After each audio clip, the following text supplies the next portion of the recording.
Hello friends, cottage of নলেজে তোমাদের সকলকে স্বাগত জানাই। তোমাদের সকলকে বিজয়ার শুভেচ্ছা ও অভিনন্দন। তোমাদের আগামী দিনে চলার পথ আরও সুগম হোক এই কামনা করি। দেখো, আমরা আমাদের কথা মতো আমরা আমাদের এক্সাইজ কনস্টেবলের জন্য যে ক্লাস শুরু করার কথা ছিল, ইংলিশ ক্লাস, তার আজ প্রথম দিন। আজ আমরা দেখো, তোমরা জানো যে ইংলিশের ক্ষেত্রে এরর ডিটেকশন বা এরর কারেকশন একটা গুরুত্বপূর্ণ রোল প্লে করে। তোমাদের প্রত্যেক পরীক্ষায় তোমাদের এখান থেকে প্রশ্ন আসে। তাই আমরা আমাদের যে ক্লাস শুরু করছি সেই ক্লাসে আজ আমরা 100টা এরর কারেকশন একসাথে করে রেখে দিয়েছি। এর মধ্যে কিছু আজ বলবো, কিছু পরের দিন। একসাথে করে আমরা এই ক্লাসটি কমপ্লিট করব। এই 100টা রুল করার পরে তোমরা মোটামুটি 90 থেকে 95% কোশ্চেন তোমরা এখান থেকেই উত্তর করে দিতে পারবে। অর্থাৎ এই রুলগুলো যদি ভালো করে দেখো এবং ভালো করে বুঝে নাও, তাহলে তোমাদের আর কিন্তু কিছু করার দরকার নেই। এরপর শুধু প্র্যাকটিস করলেই তোমাদের কাজ শেষ হয়ে যাবে। তোমাদের শুধু এই 100টা রুল ভালো করে মনে রাখতে হবে। তো চ্যানেলে যারা নতুন তারা অবশ্যই চ্যানেলটিকে সাবস্ক্রাইব করে নিও, আর বেল আইকনটি অবশ্যই প্রেস করো পরবর্তী ভিডিও নোটিফিকেশনগুলো পাওয়ার জন্য। আমাদের জিকে ক্লাসও শুরু হবে। আমরা প্রাথমিকভাবে ইংলিশ এবং জিকে দিয়েই শুরু করছি, আবগারি পুলিশের যে ক্লাস। আর আগামী দিনে ওই আইসিডিএস পরীক্ষা আর আইসিডিএস মেন্সের জন্যও কিন্তু এটি কাজে লাগবে। অর্থাৎ গ্রামারের এক্সাম হিসেবে, গ্রামার হিসেবে এটাও কাজে লাগবে। তো চলো শুরু করে যাক। 100 golden rules of English grammar for error detection and sentence improvement. দেখো কি বলেছে। প্রথমে দেখো সাবজেক্ট ভার্ব এগ্রিমেন্টের ওপর কোশ্চেনটা। দেখো, যখন বলছে রুলটা কি, রুলটা হচ্ছে two or more singular subjects are connected by and usually take a verb in the plural form. অর্থাৎ ধরো Hari and Ram is there আছে, এটা কিন্তু ইনকারেক্ট। এখানে কি হবে, Hari and Ram are there হবে। যেহেতু এরা ভিন্ন ব্যক্তি, তাই যখন দুটো সিঙ্গুলার সাবজেক্ট কানেক্টেড থাকে, কানেক্টেড বাই কি অ্যান্ড দিয়ে যুক্ত থাকে, তখন কি হয়, তখন আমরা ইজের বদলে আর ইউজ করতে হবে। ওকে, আশা করি বুঝে গেছো। চলো পরের রুল দেখো। এই পরের রুলটা বলছে if two singular nouns refer to the same person or thing the verb must be singular. দেখো, অনেক ক্ষেত্রেই আমরা বলি একই স্কুলের দুটো পদ একই লোকের থাকে। যেমন ধরো the secretary and the principal. Secretary and principal এটা কিন্তু একই ব্যক্তি। যদি the secretary and the principal বলতাম তাহলে আলাদা ব্যক্তি বোঝাতো। দেখো এখানে দেখো প্রশ্নটা আছে the secretary and the principal are coming, কিন্তু এখানে বোঝাচ্ছে দ্য সেক্রেটারি অ্যান্ড প্রিন্সিপাল। যেহেতু সেক্রেটারি অ্যান্ড প্রিন্সিপাল এখানে একই ব্যক্তি, সেক্রেটারি অ্যান্ড প্রিন্সিপাল সেম ব্যক্তি, তাই জন্য এখানে আমরা কি করব, আমরা এই আর ইউজ করতে পারবো না। যেহেতু একই ব্যক্তি তাই জন্য আমরা কি ইউজ করব, is coming. The secretary and principal is coming, কারণ এখানে দুজন একই ব্যক্তি। আশা করি বুঝতে পেরেছ। এবার দেখো 3 নম্বর rule, if the singular subjects are preceded by each or every the verb is usually singular. দেখো, আমরা অনেক ক্ষেত্রে বলি প্রত্যেক বালক বালিকা, প্রত্যেক ছাত্র, প্রত্যেক শিক্ষক, এরকমভাবে তো বলি। তো সেক্ষেত্রে আমরা কীভাবে ব্যবহার করি, এভরি বয় বা ইচ, ইচ কোনো একটা বললাম, ইচ অফ দেম, ঠিক আছে, মানে যেখানে এভরি, ইচ এই কথাগুলো ইউজ হয়। এই যে কোনো নাউনের আগে, সাবজেক্টের আগে যদি এভরি বা ইচ ইউজ হয়, সেক্ষেত্রে প্লুরাল হলেও আমরা কিন্তু সিঙ্গুলার ভার্ব ইউজ করব, ভার্বের সিঙ্গুলার ফর্মটা ইউজ করব। যেমন দেখো এখানে এই যে every boy and girl were ready, এটা কিন্তু ভুল, কারণ যেহেতু এখানে এভরি কথাটা আগে রয়েছে, তাই এখানে সঠিক ফর্ম হচ্ছে every boy and girl was ready.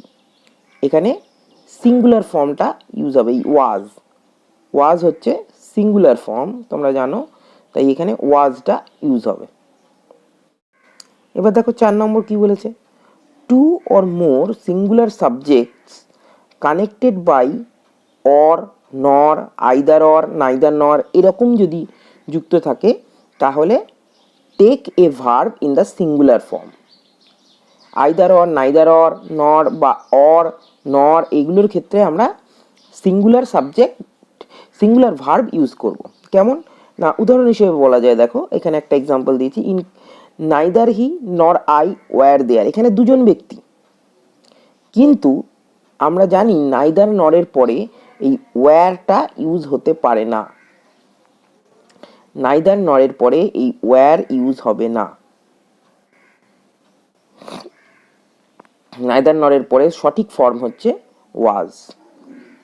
ওয়াজ হচ্ছে রাইট, মানে অর্থাৎ এখানে আমাদের সিঙ্গুলার ফর্ম ইউজ করতে হবে। দেখো পরেরটা, when the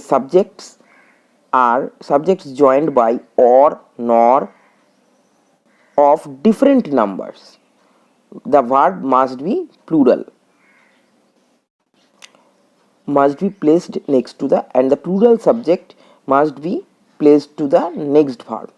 দেখো উদাহরণটা কি বলছে, neither the assistant master nor the headmaster was present। এখানে দেখো অ্যাসিস্ট্যান্ট মাস্টার্স এখানে কিন্তু একাধিক সংখ্যায় আছে, কিন্তু হেডমাস্টারের সংখ্যা কি, একটা।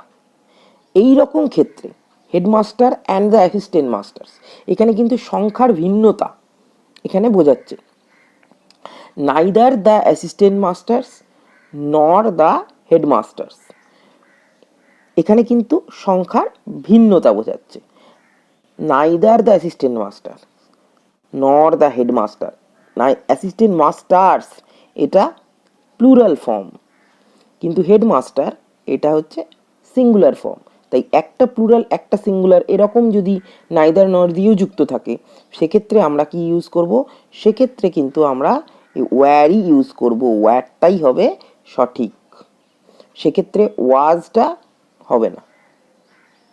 আশা করি বোঝাতে পেরেছি, যদি বুঝতে না পারো কমেন্ট করো আমাদের, এবং আমাদের তোমরা হোয়াটসঅ্যাপ গ্রুপে জয়েন হয়েও তোমরা সমস্ত যা কোয়ারি সেটা তোমরা করতে পারো। আমাদের হোয়াটসঅ্যাপ এবং টেলিগ্রাম গ্রুপের লিঙ্ক ডেসক্রিপশন বক্সে দেওয়া আছে, সেখান থেকে তোমরা জয়েন করতে পারো। এরপর কি বলেছে দেখো, when the subjects joined by or, nor and different persons, the verb agrees in person with the one nearest to। When the subject joined by or, nor are of different persons, the verb agrees in person with the one nearest to it।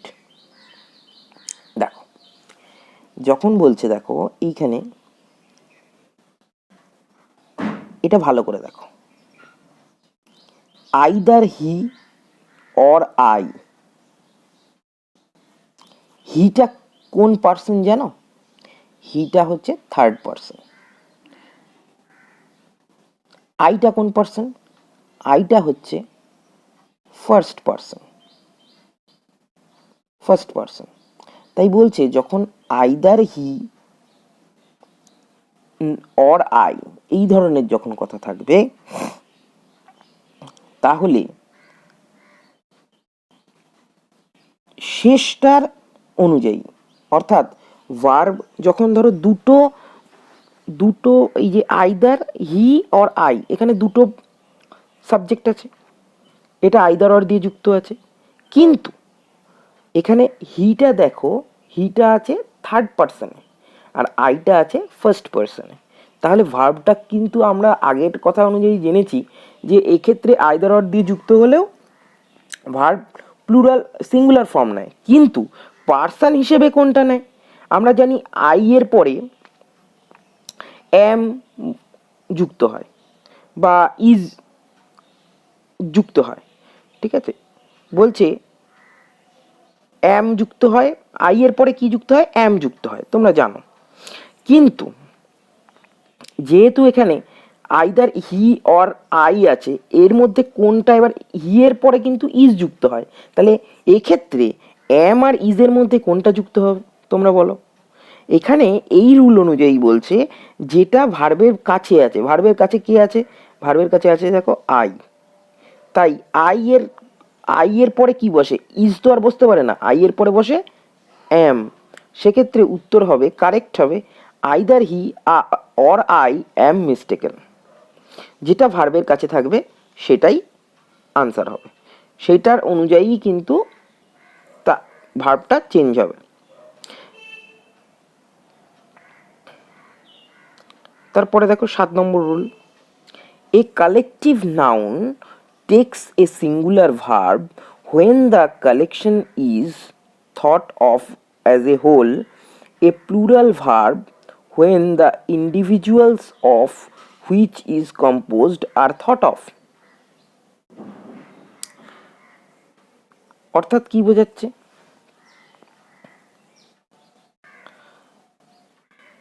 যখন একটা collective noun আমরা use করি, সেই collective নাউনের ক্ষেত্রে কি হয়, যদি অ্যাজ এ হোল পুরো বিষয়টাকে অ্যাজ এ হোল বোঝানো হয়, তখন কালেকটিভ নাউনের ক্ষেত্রে সিঙ্গুলার ফর্ম ইউজ হয়। কিন্তু যদি তাদের প্রত্যেককে পৃথক পৃথকভাবে বোঝানো হয়, সেক্ষেত্রে প্লুরাল ফর্ম ইউজ হয়। উদাহরণ হিসেবে কি বলা যায়? এখানে আমরা দুটি কারেক্ট সেন্টেন্স নিয়ে বুঝিয়েছি। দেখো, the council has chosen the president. দেখো এই কথাটা দেখো, কাউন্সিলে কিন্তু একাধিক মেম্বার রয়েছেন, কিন্তু আমরা কি হিসেবে ধরছি? আমরা ধরছি যে কাউন্সিল যেহেতু একটা বডি, একটা টোটালটা মিলিতভাবে সিদ্ধান্ত নিচ্ছে, তাই কাউন্সিলকে কিন্তু আমরা অ্যাজ এ হোল একটাই ধরছি। সেই জন্য দ্য কাউন্সিল হ্যাজ, কারণ কি এটা একটা সিঙ্গুলার ভার্ব এখানে নেওয়া হচ্ছে। দেখো সিঙ্গুলার ভার্ব নেওয়া হচ্ছে, এই যে কাউন্সিল হ্যাজ। কিন্তু একইভাবে দেখুন, the military were called out, মিলিটারিদের ডাকা হলো, মিলিটারি ওয়্যার কল্ড অফ। এখানে কিন্তু মিলিটারি বলতে অ্যাজ এ হোল মিলিটারিকে কিন্তু মানে মিলিটারিদের ডাকা হলো, এখানে কিন্তু ইন্ডিভিজুয়াল একজন মিলিটারি বোঝাচ্ছে। সেই জন্য এখানে কিন্তু মিলিটারি ওয়্যার কল্ড আউট হলো, ঠিক আছে? এরপর চলো পরের রুলটা দেখে নিই। Some nouns which are singular in form but plural in meaning take a plural verb. যেমন কোনো বিষয় যেটা,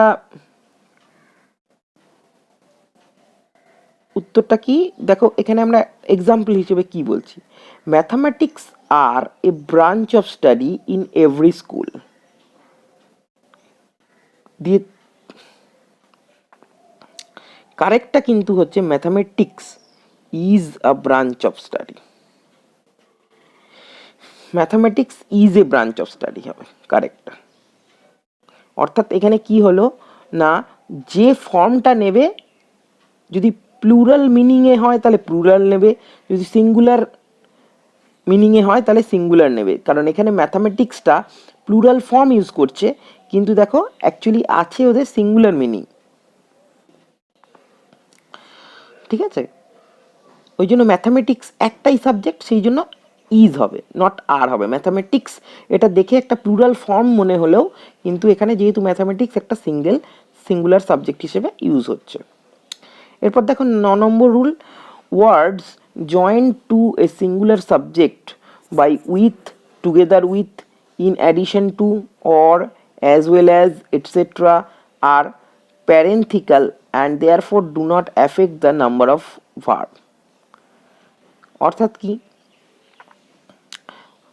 এক্সাম্পল দেখো, the chief with all his army men were massacred. মানে অর্থাৎ এই যে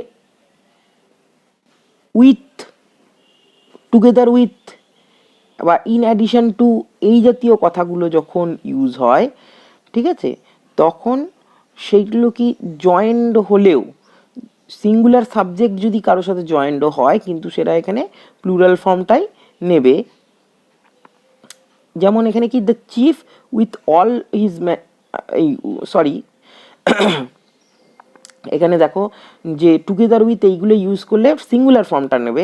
যেমন ইনকারেক্ট, এখানে ইনকারেক্ট ফর্মটা আমরা বলছি, the chief with all his army man were ম্যাসাকার্ড।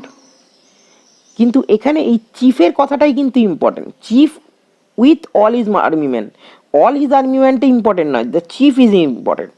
তাহলে এখানে চিফটা কি, এখানে ইন অ্যাডিশন বা টুগেদার উইথ বা উইথ এগুলোর কথার অর্থ হলো প্রথমটাকে প্রাধান্য দেয়া হচ্ছে। তাই জন্য এখানে দেখো উত্তরটা কী হবে, the chief with all his army man was massacred হবে। অর্থাৎ এখানে চিফ যে সাবজেক্টটা সেটাই ফলো করছে, সেই অনুযায়ী ভার্ব হচ্ছে। এরপর দেখো, এরপর আছে কি, when the subject of the verb is a relative pronoun, care should be taken to see the verb agrees to in number and person with antecedent of the relative. দেখো এখানে উদাহরণ হিসেবে কি বলেছে না, ফর এক্সাম্পল ইনকারেক্ট কি বলছে, একটা ইনকারেক্ট দেখে নাও, I who is your friend will guard your interests. Actually দেখো, আমরা I who is your friend, এখানে হুটা ইম্পর্টেন্ট নয়, এখানে আইটা ইম্পর্টেন্ট। আইটাকে আই অনুযায়ী এখানে ভার্বটাকে চেঞ্জ করতে হবে। এই হুয়ের পরে কি বসে সেইভাবে কিন্তু ভার্ব চেঞ্জ হবে না। দেখো ওই জন্য I who is your friend will guard your interests, এই কথাটা কিন্তু ভুল। তাহলে সঠিকটা কোনটা, সঠিক হচ্ছে I who am your friend. কারণ কি, আই এর পরে কি বসে, অ্যাম বসে, আই এর পরে বসে অ্যাম। তাই সঠিক এই হুয়ের সঠিক অ্যান্টিসিডেন্ট কোনটা, হুয়ের অ্যান্টিসিডেন্ট হচ্ছে আই। তাহলে এখানে ভার্বটা এই হুয়ের অ্যান্টিসিডেন্ট অর্থাৎ আই এর ওপর নির্ভরশীল। দেখো আজকে অনেকগুলো রুল করিয়ে দেওয়া হলো, 10টা রুল করালাম। এর পরবর্তী ভিডিওতে আরও 10টা রুল করাবো। এরকমভাবে আমরা রুলগুলো করাবো, তোমরা ভিডিও দেখতে থাকো। আজকের জন্য এই পর্যন্তই। Thank you, tata, bye by.